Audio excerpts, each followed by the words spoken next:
जय हिंद साथियों, आप सभी का भारत और उसके जो पड़ोसी देश वाला सीरीज चल रहा है साहब, जिसमें हम लोग प्रतिदिन मैप पे, सबसे बड़ी बात है साहब, हम विजुअलाइज करते हैं, आपको दिखाते हैं। आज हम पढ़ेंगे साहब अपने पड़ोसी देश नेपाल। नेपाल भारत के कौन से राज्य के साथ सीमा साझा करता है। दूसरी चीज़, जो भारत और नेपाल के बीच विवादित क्षेत्र है उसको भी साथियों हम आपको दर्शन कराऊंगा, और नेपाल की 4 यूनेस्को वर्ल्ड हेरिटेज साइट को भी दिखाऊंगा, और महात्मा बुद्ध के जन्म स्थान पे भी आपको मैं लेकर चलूंगा। तो साथियों सेशन में बने रहिए। और सेशन शुरू करने से पहले एक बात कहूँगा कि किसी को घर से निकलते ही मंजिल मिल गई, किसी को घर से निकलते ही मंजिल मिल गई, कोई हमारी तरह उम्र भर सफ़र करता रह गया। तो चलिए साहब, हम भी आपके साथ सफ़र में हैं, लगातार मेहनत कर रहे हैं, आप भी साथियों। होपफुली हमें लग रहा है कि आपको भी ये सेशन अच्छा लग रहा होगा। ठीक है साहब, ये एक प्रश्न पूछूंगा, ये प्रश्न साथियों पिछले सेशन के आधार पर ही है, और अगर आप थोड़ी सी वीडियो देखे होंगे तो आपको ये पता होगा कि इनमें से कौन सा राज्य भूटान के साथ अपनी सीमा साझा नहीं करता। इस प्रश्न का उत्तर आप देंगे कमेंट बॉक्स में। पश्चिम बंगाल, असम, सिक्किम, उत्तर प्रदेश। ठीक है, आइए साथियों अब नेपाल हम घूम लें, नेपाल चलें। देखो साहब, बाकी कंट्री की अपेक्षा हमारे साथ नेपाल की जो रिलेशन है वो सबसे अच्छा रिलेशन है। आपको पता होगा कि रोटी बेटी का रिश्ता कहा जाता है, रोटी बेटी का रिश्ता के नाम से जाना जाता है भारत और नेपाल के बीच जो संबंध है। ठीक है साहब, देखो ये जो वाइट कलर का आप देख रहे हैं ये है नेपाल। ठीक है, ये नेपाल है, नेपाल आपने देख लिया। दूसरी चीज़ साहब, आप नेपाल के बगल में यहाँ देख रहे हैं उत्तराखंड है। क्या है ये? उत्तराखंड है। और उत्तराखंड कितना अपना सीमा साझा करता है? 263 किलोमीटर, 263 किलोमीटर। अब देखो उत्तराखंड से जैसे ही आप यहाँ आओगे, ये है उत्तर प्रदेश। थोड़ा सा हमें रंग नहीं पता चलता साहब कौन सा कलर है, लेकिन मैं दिखा रहा हूँ, ये रेड कलर, ये देखो, ये उत्तर प्रदेश। उत्तर प्रदेश कितना सीमा साझा करता है? 560 किलोमीटर। ठीक है, 560 किलोमीटर। और साथियों बात करें तो जो ये है बिहार है अपना, ये जो बिहार है, ये देखो, ये बिहार है, ये बिहार जो है 729 किलोमीटर सीमा साझा करता है नेपाल के साथ। और यहाँ पे देखो ये भैया वेस्ट बंगाल कहाँ कहाँ पहुँच जा रहा है। ये वेस्ट बंगाल लगभग बहुत कम 100 किलोमीटर की सीमा साझा करता है। और थोड़ा सा ये जो सिक्किम है, जो नेपाल और भूटान को बांटने का काम कर रहा है, ये 99 किलोमीटर का सीमा साझा करता है। तो टोटल बात करें हमारी कितने स्टेट हुए? उत्तराखंड, उत्तर प्रदेश, फिर बिहार, फिर वेस्ट बंगाल, फिर सिक्किम, 5 स्टेट भारत के नेपाल के साथ सीमा साझा करते हैं। और इन टोटल की लेंथ हो जाती है 1751 किलोमीटर। ठीक है साथियों, अगला है भैया नेपाल की राजधानी कहाँ है? तो ये है काठमांडू। ठीक है, काठमांडू इसकी कैपिटल है। अब आपसे कोई पूछ देगा कि इसमें कहाँ, यहाँ कौन सी भाषा बोली जाती है? तो नेपाली। दूसरी आपसे हमने पूछ दिया कि भैया यहाँ का मुद्रा क्या है, करेंसी क्या है, उसका क्या नाम है? तो वो है नेपाली रुपया। क्या है? नेपाली रुपया। अगर आपको पता ही चले कि नेपाली रुपया, तो एक नेपाली रुपया की बात करें साहब, तो वो भारत के 0.26 रुपये के बराबर है। एक नेपाली रुपया भारत के 0.26 रुपये के बराबर है। ठीक है, तो इतना बात तो बेसिक आप जानते ही हैं। ठीक है, दूसरी चीज़ साथियों अब हम बात करेंगे, और एक चीज़ ये भी याद रखिएगा, जो विश्व की सबसे ऊंची चोटी है माउंट एवरेस्ट, वो कहाँ है? नेपाल में ही है। ठीक है, कहाँ है? नेपाल में। ये भी आपको याद करते चलना है। आइए देखो साहब, अब रिलेशंस के ऊपर बात करते हैं। 1950 में एक ट्रीटी साइन हुआ था। उस ट्रीटी को कौन से नाम से जानते हैं? Treaty of peace and friendship. English में है treaty of peace and friendship, और हिंदी में इसको कह देंगे शांति और मित्रता की संधि। भारत और नेपाल के साथ हुई थी 1950 में। और इसी संधि के तहत साहब हम ये भी बात हुई थी कि हम आपस में आना जाना, जो जिस तरीके से साहब फ्रीडम से हम आते जाते हैं नेपाल में, वो सारी चीज़ें। और आपको पता हो कि बहुत सारे लोग भारत के नेपाल में काम करते हैं, बहुत सारे नेपाल के भारत में काम करते हैं, बहुत सारे रिश्ते बिहार के नेपाल में होते हैं। तो ये जो विवाह और पारिवारिक संबंध है, रोटी बेटी वाला रिश्ता नेपाल के साथ है। दूसरी चीज़ साथियों देखो, 2-4 ट्रीटी की बात करेंगे, और हाल ही में नरेंद्र मोदी भी वहाँ पहुँचे थे। तो देखो, एक तो हम लोगों ने इसके साथ साइन किया है नेपाल के साथ, कि जो इसका काठमांडू है, और हमारे यहाँ जो रक्सोल है, रक्सोल आप जानते हैं बिहार में पड़ता है, ईस्ट चंपारण में रक्सोल। यहाँ पर रक्सोल पे एक बहुत बड़ा रेलवे जंक्शन भी है। तो इसको साहब, इसको हम लोग दोनों को रेलवे ट्रैक से कनेक्टेड करने के लिए एक MOU यानी कि ज्ञापन पे हस्ताक्षर किया है। ठीक है, मेमोरेंडम साइन किया है नेपाल के साथ और बिहार के साथ, बिहार के रक्सोल के साथ। ठीक है, बिहार नहीं, भारत कहते हैं, भारत और नेपाल के साथ। ठीक है साथियों, दूसरा देखो, दूसरी बात करें साहब कि यहाँ पे हम लोगों के यहाँ एक गोरखा रेजिमेंट होता है, गोरखा रेजिमेंट। ठीक है, ये जो गोरखा रेजिमेंट में लोगों की जो भर्ती होती है, ये जो नेपाल आप देख रहे हैं, नेपाल के जो पहाड़ी जिला है वहाँ के लोगों की भर्ती गोरखा रेजिमेंट में की जाती है। इस बात को भी आप याद रखिएगा। एक हम लोग एक्सरसाइज करते हैं, यानी कि मिलिट्री एक्सरसाइज है, किसके साथ? नेपाल और भारत। क्या नाम है उसका? नाम है सूर्य किरण। सूर्य किरण जो एक्सरसाइज है, देखो मैं लिख रहा हूँ सूर्य किरण जो एक्सरसाइज है, मिलिट्री एक्सरसाइज, ये भारत और नेपाल के बीच होता है। और बात करें तो इसकी जो पिछले एडिशंस हुआ था, ये उत्तराखंड आप देख रहे हैं, यहीं पे पिथौरागढ़ में 15वां एडिशन सूर्य किरण की हुआ था नेपाल और भारत के साथ, जो ज्वाइंट मिलिट्री एक्सरसाइज है। ठीक है, अब देखो साहब एक और प्रोजेक्ट है हमारा चल रहा है। अब देखो क्या है वो प्रोजेक्ट, उस प्रोजेक्ट को नाम से जाना जा रहा है थ्री सिस्टर सिटी। क्या है? Three sister city.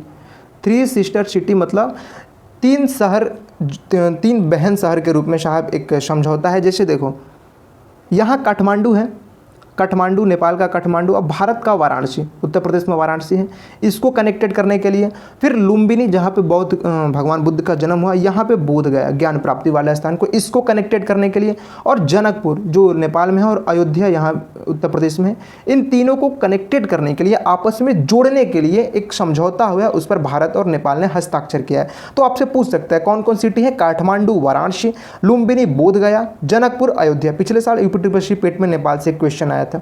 अब देखो साहब बात करेंगे नेपाल कौन से ग्रुप में शामिल है, तो सबसे पहले तो एक ग्रुप है, उसका नाम है BBIN।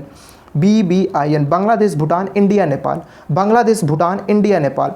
ये देखो बांग्लादेश है, ये भी ग्रुप में है, भूटान भी है, इंडिया भी है, नेपाल भी BBIN में शामिल है। दूसरा है साहब बिम्स्टेक। कल हम साथियों आपको फुल फॉर्म बताए थे बिम्स्टेक। बिम्स्टेक का फुल फॉर्म अगर आप जानते हैं तो कमेंट बॉक्स में लिख दिए, नहीं तो हम बता दे रहे हैं।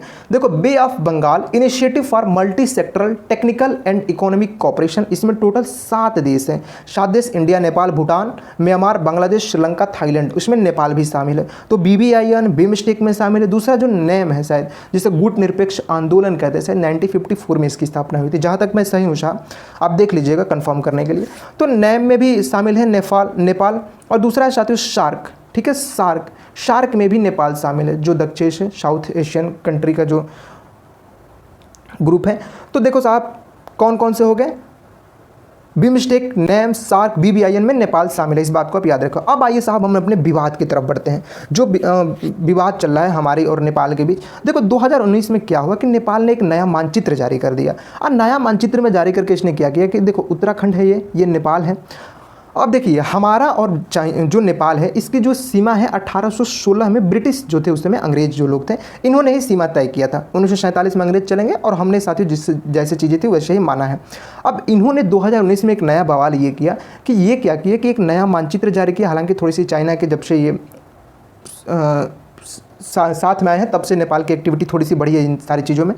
तो देखो साहब ये जो जगह आप देख रहे हैं, एक तो ये लिपू लेक पास है, दूसरा यहाँ पे काला पानी है। ठीक है, काला पानी। और यहाँ पे एक है साहब, ये इसका नाम है लिम्पियाधुरा। तो ये जो तीनों जगह है इसको नेपाल ने अपने मानचित्र में जारी कर दिया, यानी कि ये भारत का है लेकिन इसने क्या कर दिया कि ये हमारा जगह है। और एक और स्थान है मैं बताऊंगा, वो है सुस्ता, वेस्ट चंपारण में पड़ता है, वो बिहार के वेस्ट चंपारण में पड़ता है।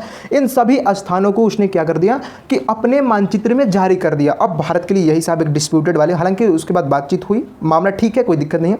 तो यही आप डिस्प्यूटेड इलाका है, देखो ये डिस्प्यूटेड इलाका है। ठीक है, जिसको नेपाल ने 2019 में अपने मानचित्र में जारी कर दिया था। और वेस्ट चंपारण की बात करें तो साहब इधरिया जो बिहार का इधरिया वाला जो हिस्सा सुस्ता को भी नेपाल ने ये अपने यहाँ में घोषित कर दिया था, यानी कि इस तरह से ये अपने में मान लिया था। ठीक है, अब देखो साहब दूसरी चीज़ बात करें तो हाल ही में नरेंद्र मोदी जी कहाँ पहुँचे थे? लुम्बिनी पहुँचे थे। कहाँ पहुँचे थे नरेंद्र मोदी जी? लुम्बिनी, यानी कि इधर जो ये वाला क्षेत्र है।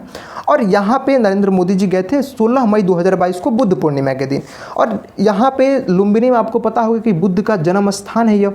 और यहाँ पे उन्होंने जाके माया देवी मंदिर का पूजा अर्चन किया और एक सबसे बड़ी एक इंटरनेशनल बौद्ध विहार की आधारशिला रखी, यानी कि यहाँ पे एक बौद्ध विहार बनाया जाएगा, जहाँ पे देखो नेपाल की आज भी इकोनॉमी का सबसे बड़ा कंट्रीब्यूशन वहाँ के टूरिज्म है।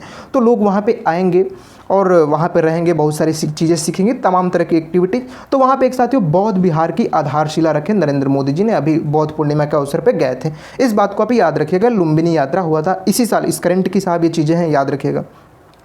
अब आइए साहब हम आपको एक चीज़, हाँ लुम्बिनी के बारे में थोड़ा सा 2-4 शब्द आपको मैं बताऊंगा। देखो लुम्बिनी जो है इसे माना जाता है कि महात्मा बुद्ध जो है उनका जन्म स्थान है। ठीक है, अब देखो यहाँ पे कहा जाता है कि लगभग 249 BCE में, शायद ईसा पूर्व में, जो सम्राट अशोक था, सम्राट अशोक, जो लुम्बिनी है साहब ये साउथ नेपाल का तराई वाला क्षेत्र है, यहाँ पे इनकी एक यात्रा हुई थी। टूरिज्म के रूप में साहब इनका एक यात्रा हुआ था 249 BC में समझ लीजिए। और यहाँ पे उन्होंने इसकी जानकारी हमें वहाँ के एक स्तंभ लेख से मिलती है, अशोक के द्वारा लगवाया गया है, ठीक है। और सबसे बड़ी बात है साहब, इसकी खोज कब हुई थी इस स्तंभ लेख की? 1896 में, ठीक है। तो इससे हमें जानकारी मिलती है, इस बात को आप याद रखिएगा, ठीक है। आइए देखो साहब, अब हम बात करेंगे यूनेस्को के नेपाल की जो 4 साइटें हैं वो यूनेस्को वर्ल्ड हेरिटेज साइट में शामिल है। उन सभी का हम आपको दर्शन कराऊंगा। देखो सबसे पहले तो काठमांडू घाटी, और यहाँ पे कई मंदिर और कई बौद्ध स्तूप और बौद्ध विहारों का निर्माण हुआ है इस काठमांडू घाटी में, ठीक है साहब। इस बात को आप याद रखिएगा। जैसे पशुपति मंदिर भी है यहाँ पे, एक शायद नेपाल का सबसे बड़ा बौद्ध स्तूप भी यहाँ पे है। तो ये काठमांडू घाटी यूनेस्को वर्ल्ड हेरिटेज साइट में शामिल है। दूसरा, ये जो सागर माथा आप राष्ट्रीय उद्यान देख रहे हैं, आप इमेज में देख रहे होंगे शायद, सागर माथा राष्ट्रीय उद्यान, ठीक है, जो माउंट एवरेस्ट के ही पास में यहाँ पे पहाड़, ग्लेशियर और पर्वत है साहब, ये देख रहे हैं आप, खुद ही आपको दिख रहा है इमेज में। ये जो सागर माथा राष्ट्रीय उद्यान है ये भी यूनेस्को वर्ल्ड हेरिटेज साइट में शामिल है। और एक इसके बाद तीसरा जो है ये है चितवन राष्ट्रीय उद्यान। क्या नाम है इसका? चितवन राष्ट्रीय उद्यान। ये कब स्थापित हुआ था? ये 1973 में स्थापित हुआ था और नेपाल का पहला राष्ट्रीय उद्यान है, याद रखिएगा। और 1984 में इसको यूनेस्को ने वर्ल्ड हेरिटेज साइट में शामिल किया था, इस बात को याद रखिएगा। चौथा है साहब लुम्बिनी, जहाँ पे नरेंद्र मोदी जी की यात्रा हुई और जहाँ गौतम बुद्ध जी के जन्म स्थान को माना जाता है लुम्बिनी में। और इसे 1997 में यूनेस्को ने इसे वर्ल्ड हेरिटेज साइट में शामिल कर दिया था, ठीक है। इस बात को आप याद रखिएगा। और बात करें तो उत्तर प्रदेश की साहब, जो उत्तर प्रदेश के विशेष बच्चे हैं उनके लिए, उत्तर प्रदेश के 7 डिस्ट्रिक्ट जो हैं वो सीमा साझा करते हैं नेपाल से। उत्तर प्रदेश तो करता है, लेकिन अगर आपसे कोई एग्जाम डिस्ट्रिक्ट के बारे में पूछ दे तब, तो यहाँ पे एक है पीलीभीत, ठीक है। पीलीभीत के बाद बात करें तो साहब दूसरा है वो लखीमपुर, ठीक है, लखीमपुर। तीसरा है बहराइच। चौथा जो है श्रावस्ती, है। पांचवा बलरामपुर। छठे नंबर पे जो है वो है सिद्धार्थनगर और 8वें नंबर पे साहब है महाराजगंज। तो ये 7 जो डिस्ट्रिक्ट है वो उत्तर प्रदेश के सीमा साझा करते हैं नेपाल के साथ, ठीक है। तो उम्मीद है साथियों आपको ये सेशन अच्छा लगा होगा और इस प्रश्न का उत्तर आप ही देंगे। आपके जो सही उत्तर होगा मैं उसको हार्ट दे दूंगा, ठीक है। तो ये सभी के सभी बातें याद रखिएगा। नेपाल में टोटल 7 प्रोविंस हैं, यानी कि प्रांत है जिसे आप राज्य कहते हैं। उनमें से एक प्रोविंस लुम्बिनी भी है। तो आप मिलेंगे साथियों नेक्स्ट वीडियो में, तब तक के लिए जय हिंद।